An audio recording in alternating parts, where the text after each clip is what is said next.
It is my honor to welcome for the very first time the 2024 WNBA Draft #1 overall pick here to Indianapolis.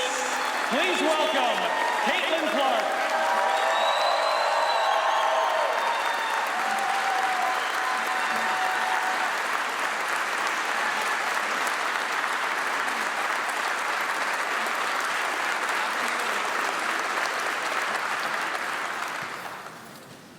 Caitlin, floor is yours.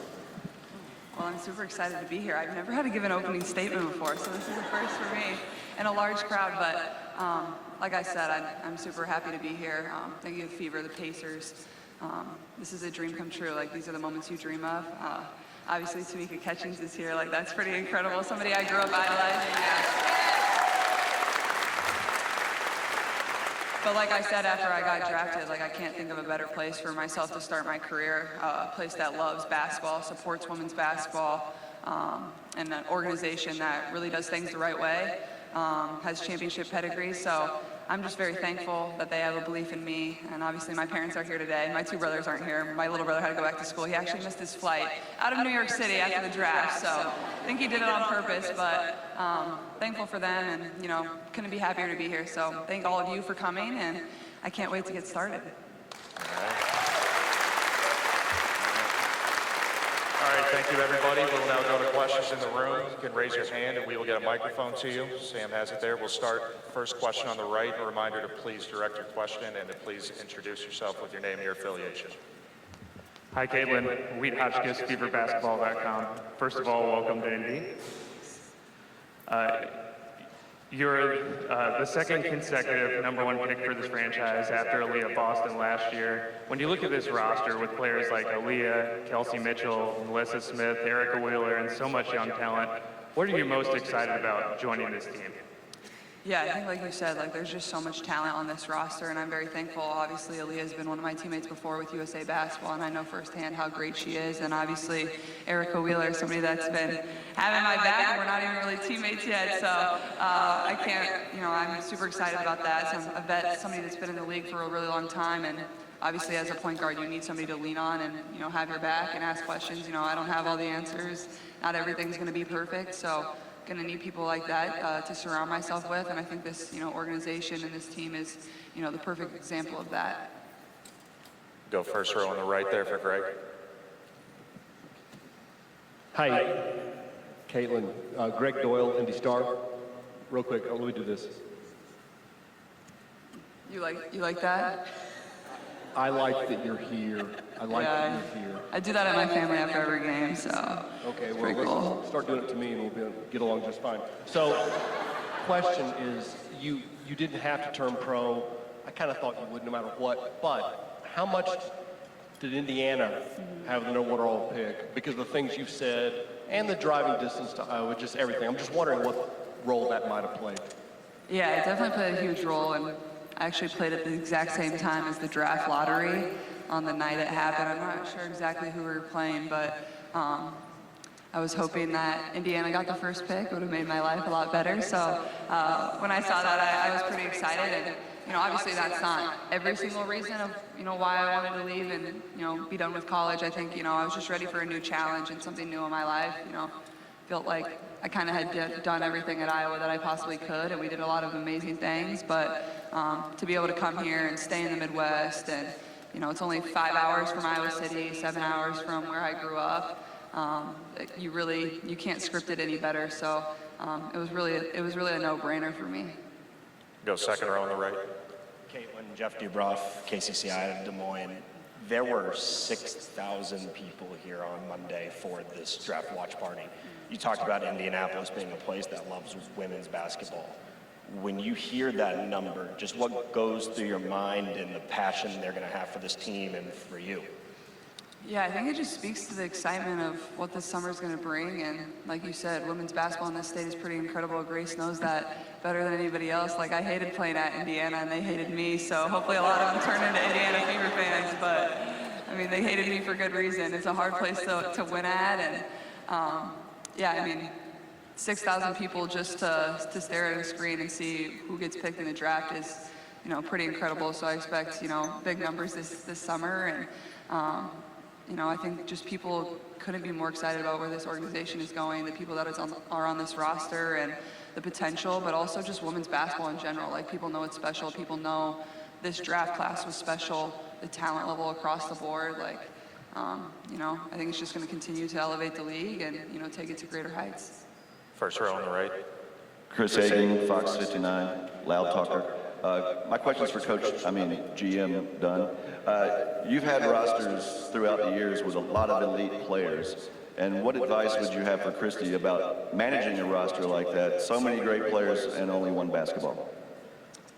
Well, I think Christy understands that from her past experiences with the Chicago Sky, with the Atlanta Dream, and then with coaching the top players in the world, Sue Bird, Lauren Jackson, Elena Deladon in Europe. So I'm confident Christy and her staff are prepared for that. But I'm going to segue over, and I just want to say thank you to all the coaching staff at the University of Iowa, Lisa Bluter, Jan Zinson, and what a great job they've done with this young lady. And it's a powerful moment for me because I was a longtime Christine Grant fan, who was, I call her the mother of Title IX. And so now we're seeing the fruits of what they did there. And then she's also had a thankful parents support system. And so it's not surprising to me when you've got coaches like them, a family like these people, that she's turned out this well.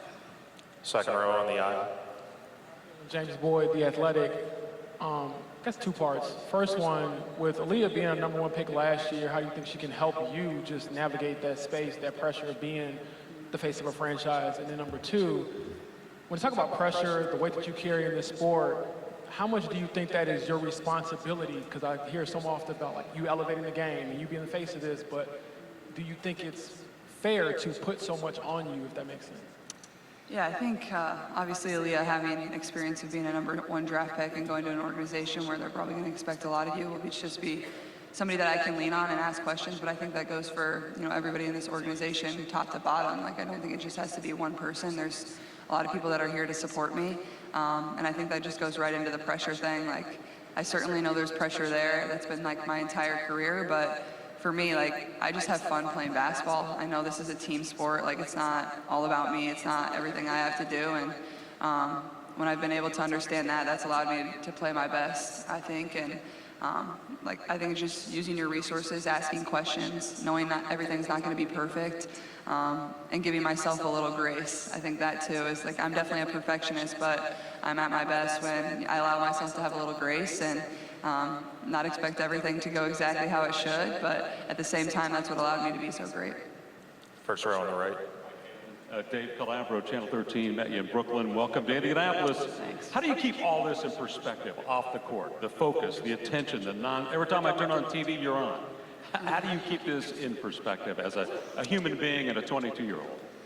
Yeah, it's definitely hard. I think at times, like, it doesn't feel real is like the biggest thing. I feel like I'm kind of stuck in a dream at times, but I don't know. I think the biggest thing, like, I try to remember is like how grateful I am to have this opportunity. And there's so many people that would kill to be in my shoes when things seem like they're long and they're tired and I have to do this and I have to do that. I just try to remind myself of how grateful I am, and like, I get these opportunities. I'm lucky to have these moments, and it can all be taken away from you in a second. So just enjoy every single second of it, give it my best, and I think that'll work pretty well for me. First row on the right. Hi, Caitlin. Rachel Wilkerson with WRTV here. So many little girls were here at the watch party cheering for you, specifically the Lady Blackouts. What can you say to them, and how do you hope to inspire other girls here in Indianapolis? Yeah, I think the biggest thing is just continue to be yourself. I think that was the biggest thing when I was growing up. My parents allowed me to have a lot of confidence in myself. They never told me I couldn't accomplish anything. I grew up playing basketball with the boys, and to me, like, I never thought that was like different or weird. It was just what I did. I went out there, I competed hard. I feel like that's a lot of the reason I am who I am today is, I had this constant confidence in myself, and I feel like that's a thing a lot of young girls struggle with today, is just having the confidence about them to achieve whatever they want. So I would say that's the biggest thing, but it's really the support system around them that instills that confidence in them, and that's what I'm so lucky for, whether it was AAU coaches I had growing up, whether it was high school coaches, whether it was my parents, whether it was my family, they never told me I couldn't achieve something. Like, it was always like, if you want it, you can go get it. You just have to earn it. And I think that's like the biggest thing I would tell the younger generation. Greg, go ahead. Christy, Greg Doyle, Indy Star. Hi. You just were given the keys to that. What are you going to do with it? What am I going to do with them? Hopefully, we're going to win a lot of games to start. She's going to help us out with that. The process is really, really awkward. This is actually the first time I've sat in the room with our new player. And so just to have this moment, just the few minutes that we had to talk to her for a few minutes, speak to her family, it's incredible for us to have the opportunity to have someone like her join our team. We established a great culture last year and laid a great foundation, and to add someone like her and her awesome support staff, her family, to our Fever family is just, in all aspects, it just puts us in a whole different ballgame. Go third row on the right. Caitlin, Anthony Calhoun, Wish TV, welcome to Indianapolis as well. And I spent some time with the Pacer players yesterday, and they had a lot of praise for you. So happy that you're part of this city, part of this organization. How much are you looking forward to spending some time with the rival, well, the former rival, and Tyrese Halliburton, and of course, the Pacer players as well? Yeah, I watch the Pacers very closely. My boyfriend works for the Pacers, so I've become quite a fan.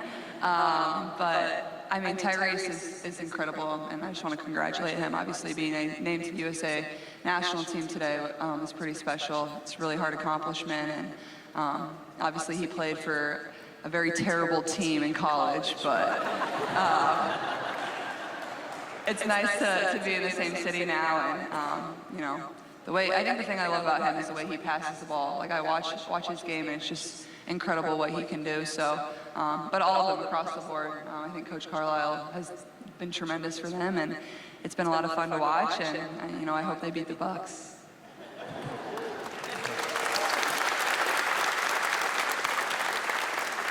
We'll go in the back right, standing on the side there. Caitlin, Mickey Shuey with the IBJ. You entered the league at an interesting time for it as it gets ready to take on media rights and there's more sponsorship opportunities. Let's fast forward, whether it's 5, 10, 15, 20 years down the line. Where do you hope the league is when you leave it at that point? Well, it's a really good question. Honestly, I feel like it's hard to really imagine what the league can be, because I feel like it's a place where a lot of people can't even wrap their head around. I feel like that's where it can go. Obviously, the new media rights deal that can be negotiated can be life-changing for a lot of players in this league. It's going to be a huge deal. But also, expansion. I think expansion is really important. This is the most competitive league in the world. There's 144 spots, but really there's not 144 spots. It's less than that. And I think the biggest thing is just continue to give it an opportunity, continue to attract fans from the college game. I think that's the biggest thing we've seen in college is, when people gave it an opportunity and actually watched it, they continue to come back for more. And it's the same thing with the WNBA.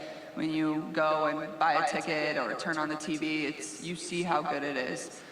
So I think continue to attract fans in, and they're going to see how amazing it is and how skilled these players are and how fun it is to support and watch. So I think that's the biggest thing, and that'll take it to a place that a lot of people probably can't even imagine. We'll stay back right, standing there. Caitlin, Reggie Edwards, Indy Sports Daily. I've got to ask, with yourself being from Iowa, how much pride did you take in what you guys were able to accomplish at the University of Iowa? Being the #1 pick, how much did that mean to you? And then also seeing the fans from Iowa follow you here and being as excited as they are. Yeah, obviously what we were able to accomplish there was super special, and to be a kid from Des Moines, Iowa, and go 2 hours away to college and go to a place that hadn't been to the Final Four since 1993 with C. Vivian Stringer, and obviously she had a lot of amazing teams, and like Coach Dunn said, I think the biggest thing is Dr. Grant was on the forefront of Title IX. The University of Iowa was on the forefront of Title IX, and to me, I think it's one of the only places in the country that, supports women's sports for 50 years, like consistently across the board, not just women's basketball. Like you go to the University of Iowa and every single sport is supported in the exact same way. And I think that's exactly what women's sports can be in our country. It's just giving them the opportunity, giving them the resources, investing in them the exact same way. But, that was a huge reason I went there. But obviously to accomplish what we accomplished, it comes with a little more sense of pride, to wear Iowa across your chest and know that you're representing the people of your state that have supported you for so long. And I know there's thousands of new Fever fans, so I couldn't be more excited. They're passionate about women's basketball. They've been passionate about women's basketball, and those fans don't just say it. Like they'll constantly show up and support, and they know what's happening. Like they're rowdy, like they get fired up, they love it. So they're good fans to have, and I expect a lot of them to be in the building this next season. James, go ahead. James Boyd, The Athletic, right here. You talked about earlier about giving yourself grace. I had the same conversation with Aaliyah last year about giving yourself grace when you're trying to be great. What have you learned about that process throughout your career, and in what ways do you try to seek to find ways to give yourself grace? Yeah, well, I think I was a little bit of a head case starting my college career. Like I just expected so much of myself constantly, and also I wanted Iowa to be so good all the time. And I, when I committed to Iowa, like I said, we're going to go to the Final Four. So I felt like there was a lot of pressure for me to accomplish that. But once I really relied on the people around me and realized not everything's going to be perfect, I feel like that's when I really played my best basketball and really thrived and kind of matured in that way. But yeah, I think grace is a thing for everybody that everybody can use in their life. Not everybody's perfect. People make mistakes. And yeah, I think that's just the biggest thing is there's gonna be learning curves for me. I'm not gonna come out here and score 40 points a game. Like that's not what I'm gonna do. I think it's just, learning from the amazing people that I have around me and having a lot of fun, but also don't lose who I am. Like that's what's got me to this point, continue to be myself. And I think a lot of good will come from that.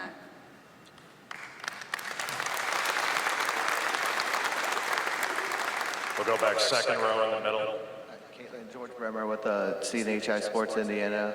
My wife played Division III college basketball, but it was a different era. She didn't have the WNBA, and she said she imagined playing against Michael Jordan, Larry Bird when she was hitting game-winning shots in her driveway. She wanted to know who you imagined playing against when you were growing up, but also just the importance of this league and the representation for young girls.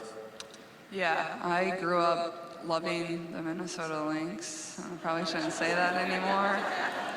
And Tamika Catchings, of course. So,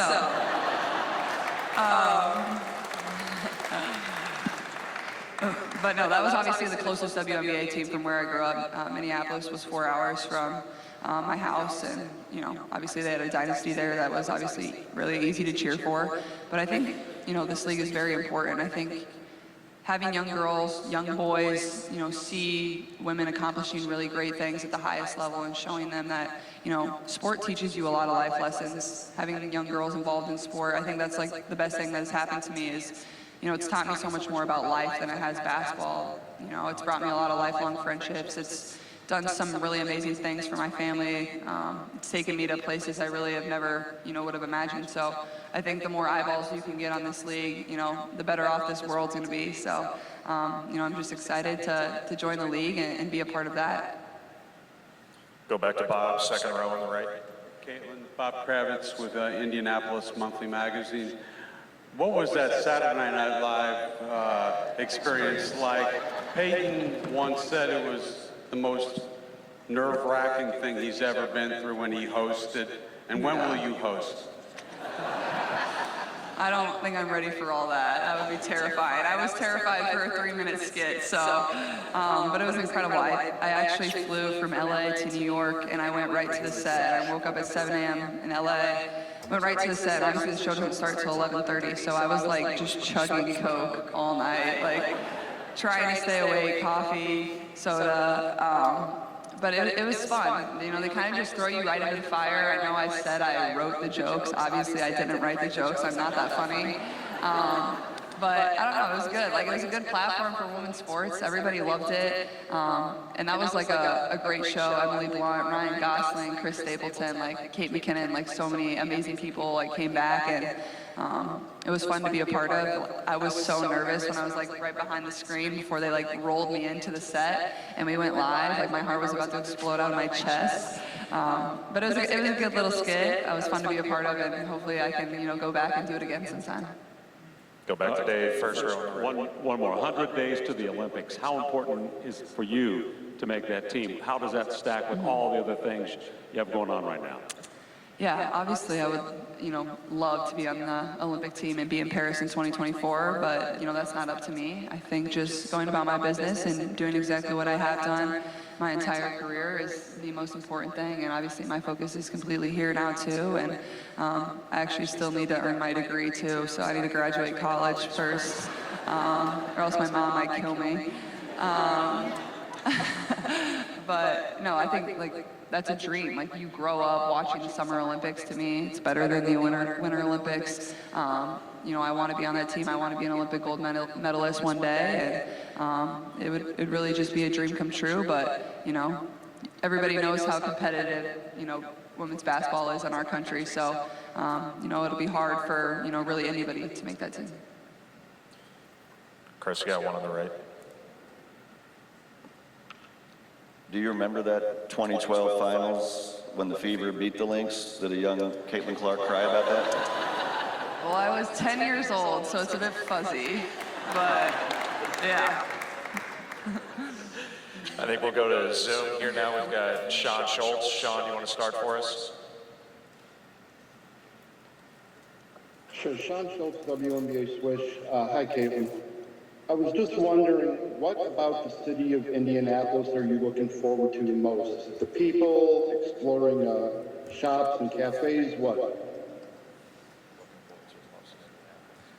Honestly, like, this might sound very, like, small city of me, but, like, it seems like a bigger Des Moines in a way, obviously a little bit bigger than Des Moines. So that's what I'm most excited about. I'm not, like, a huge big city girl, so I feel like this is a perfect spot for myself, a place that loves basketball, but more than anything, like, this is in the Midwest. People might think I'm crazy for wanting to stay in the Midwest, but like that's just who I am. That's where my roots are. I love the people here. So I think that's what I'm most excited about, of, you know, having an opportunity to come to an organization like this and be in a place where there can be a lot of support for it, and have a lot of people around me that I really love. Then we go to Brad Lake next. Brad, go ahead. Hi, Caitlin. Brad Lake, WBB Nation and WNBA Swish. Can you please speak to what it means to have such an awesome coach in Christy and her coaching staff coaching you this year, and how do you feel that they can help you transition your game from the college to the pros? Yeah, I think, you know, when coming out, like, that was a big bonus for me and a big plus. And a pro that I went down, a coach that really loves women's basketball and wants to make it great, but also is going to push her players. And, you know, that's exactly what I want. I think being coached is the biggest thing that has allowed me to be where I am today. Like, Coach Bluter never stopped coaching me, no matter how many wins we had, no matter how many points I scored. Like, she just coached me and always knew there was more. And I think Coach would say the exact same thing. I think she probably sees there's a lot more that she can get out of me. She'd probably yell at me for my defense at some point. But I'll probably learn to love it, I'm sure. Or make up with it with my offense, I don't know. But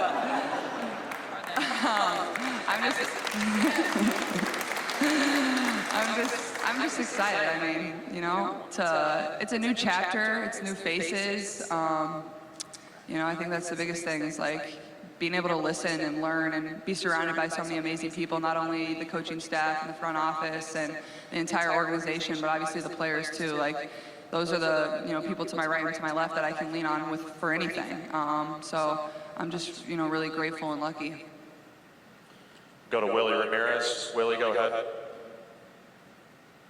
Thank you. Hi, Caitlin. We've heard a lot of the draft picks ask which players they're looking forward to playing against. I'm curious if you have thought about or you're excited about city or cities that you're looking forward to playing in and teams again, the team as a whole. Yeah, I got asked this a lot after the draft, and honestly, like I said, like I'm excited to play everybody. Like that's how talented this league is. Like there's not a single night where you show up to a game and it's like, like I can relax a little bit. Like no, like this league is so competitive. Like you better bring it every single night. And every single team has somebody on it that's like I grew up idolizing, or I looked at them with like big eyes, like, oh my gosh, like you're the coolest thing in the world. So for me, like that'll just be super cool, traveling around to all these cities, to all these new arenas and venues, and getting to play against the best in the world. Like that's exactly what I signed up for and dreamed of. So I don't think it's any like one player specifically or one team specifically. I think it's just, you know, the league in general. Got two more on Zoom. Nathan Addison, then we'll be followed by Blake Silverman. Nathan, go ahead. Nathan Addison, the PR announcement. I was wondering, you know, with the nation, you know, salivating over your ability to shoot the three ball and make plays, is there any underrated part of your game that most people don't know about that you're waiting to display? And also, you know, when it comes to the first team dinner, would you be the first person willing to pay for everybody whenever y'all go out to a restaurant? Sure, of course, why not? Come on now, let's all go out. But I think the part of my game that is underlooked the most, I think is just my passing. I think, you know, everybody wants to fall in love with the scoring and the long threes. I think it's my passing. Like I love setting my teammates up for success. I feel like I can kind of see the game develop a little bit faster and, you know, before a play even occurs. And I think my teammates can see that as well. So I would probably say that part of it. And obviously, I get to play with the best of the world now. So why wouldn't I want to feed them the ball? Especially with Aaliyah, I'm just like, layup, layup, layup, layup. Come on, give me an assist. Let's go. Got time for one more on Zoom. Blake, go ahead. Blake Silverman, Winsider. Caitlin, congratulations. You mentioned Erica as a vet that you can lean on. What were some of your initial conversations like with her, and what was it like seeing Erica and your other teammates have the 22 Clark jerseys ready right after you were officially in that Beaver? I mean, I think it's just her energy. Like she has like just such an amazing personality about her, but also like she wants the best for every single person on that team. And I think that's just so obvious, the way she goes about her business, the way she talks about people, the way she carries herself, the way she was jumping up and down after I got picked and put on the jersey immediately. Like, I don't think she could be more excited. And, you know, how lucky am I to come into an organization with somebody that's been in the league and understands it, but also wants me to do so well. Like, you can't ask for anything better. So I'm just very thankful and I'm excited. You know, I'm just very lucky. We'll go back in the room. Wheat. Yeah, Caitlin, you mentioned when you committed to Iowa, you set a goal of trying to get to the Final Four. Have you set any goals for your rookie season? Honestly, like I haven't really thought about it a ton. I think the biggest thing is, you know, we want to get back to the playoffs. Like I think that's the biggest thing. Win a lot of basketball games. I think for myself, like continue to be me, have a lot of fun, give myself grace. Yeah, I think everything else is kind of takes care of itself when you just go about your business like that. But you know, I really hope to help this organization win a lot. I feel like that's been something I've been able to do at every single level I've played at. So I think that's the biggest goal for every single person in this room. There, you got time for one more in the first row on the right. Okay. So Rachel with WRT. I know you just talked about giving yourself grace, but how do you hope to continue your legacy here? And since this is the last one, what else can you say to our fans? Yeah, I think obviously, like I think my legacy is just something that has come with the way I've carried myself every single day. And you know, the person you see on the court, like I'm super competitive, I'm super fiery, but at the end of the day, like for me, like basketball isn't the end all be all. And I feel like that's why I've been able to have so much success is like, I don't like find that much like gratification in everything that I've been able to do. Like obviously the Final Fours have been great, like the awards, whatever. It is what it is. Like to me, like all that stuff is in a storage closet. Like it doesn't matter. Like I've had so much fun. Like the worst part about leaving college to me was like leaving my best friends. It wasn't like the basketball side of it. It wasn't how easy it was to score points. Like it was never that for me. Like it was my best friends, but obviously I think coming here is like continue to go about everything the same way. I hope to make an impact on this community, make an impact on women's basketball, far beyond what I'm able to do on the court. I think that's super important, and I think it's just something that was instilled in me from a young age. Like it can't just be basketball all the time. Like you need to be a very well-rounded person in everything that you do, and it'll be nice not to have to do school anymore. I don't have to worry about that. I already spent a lot of time not doing school and playing a lot of basketball, so I think just, making an impact on this community, having a lot of fun, enjoying it, interacting with our fans. I think our fans will, come to find, whether they're new or whether they've been Fever fans, how amazing this organization is and how much they care and support women's basketball, and they want to take it to greater heights. So that.